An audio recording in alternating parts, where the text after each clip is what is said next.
Bismillahirrahmanirrahim. Assalamualaikum warahmatullahi wabarakatuh. Perkenalkan, nama saya Putri Handayani. Saya adalah mahasiswa Manajemen Pendidikan Islam. Di sini saya akan membuat sebuah video untuk memenuhi tugas mata kuliah Politik dan Kebijakan Pendidikan. Dalam video ini saya akan membahas kebijakan pokok dari pembangunan pendidikan nasional. Pembangunan pendidikan adalah proses perombakan struktural subsistem administratif yang bertujuan untuk meningkatkan mutu pendidikan dan memperbaiki agar pendidikan bisa lebih baik lagi. Selanjutnya yaitu karakteristik kebijakan pendidikan. Di sini karakteristiknya ada 6.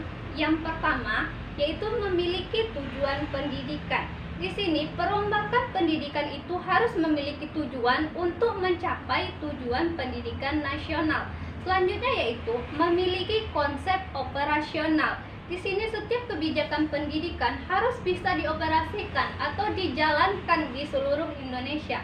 Selanjutnya memenuhi aspek legal formal. Di sini setiap kebijakan yang dirombak, yang diperbaharui itu harus sesuai dengan syarat konstitusional. Selanjutnya yaitu memiliki sistematika, yaitu harus berurut sesuai atau perombakan ini harus dilakukan sesuai dengan satuan tingkat pendidikannya dan jenjang pendidikannya. Selanjutnya yaitu setiap perombakan pendidikan itu harus dapat dievaluasi atau dinilai apakah kebijakan itu harus dipertahankan atau perlu dikembangkan lagi.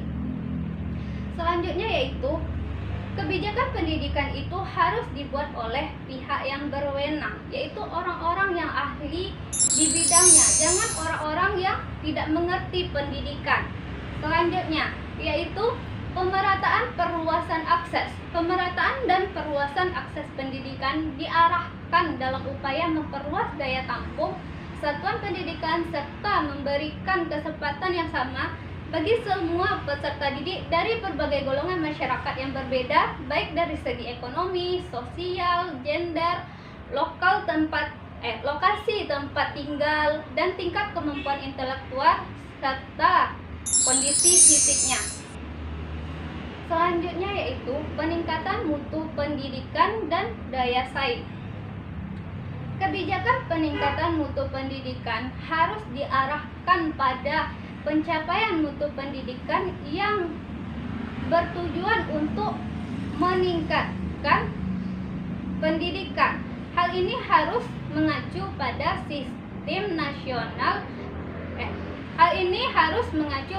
standar nasional pendidikan.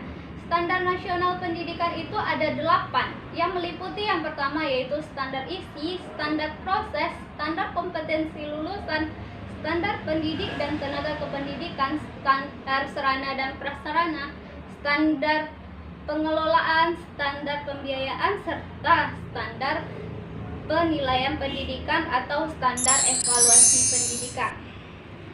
Selanjutnya yaitu penguatan tata kelola, akuntabilitas, dan citra publik. Pengelolaan pendidikan nasional menggunakan pendekatan secara menyeluruh dari sektor pendidikan yang berciri. Yang pertama, program kerja disusun secara kolaboratif dan sinergis untuk menguatkan implementasi kebijakan semua tingkatan. Yang kedua yaitu reformasi institusi dilaksanakan secara berkelanjutan, didukung oleh program-program pengembangan yang pasti.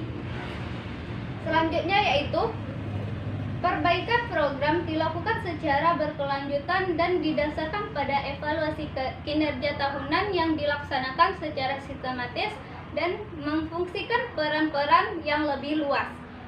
Selanjutnya, kebijakan tata kelola dan akuntabilitas meliputi sistem pembiayaan berbasis kinerja, baik di tingkat satuan pendidikan maupun pemerintah daerah dan manajemen berbasis sekolah atau MBS, untuk membantu pemerintah dan pemerintahan daerah untuk mengalokasikan sumber daya serta memonitor kerja pendidikan secara keseluruhan.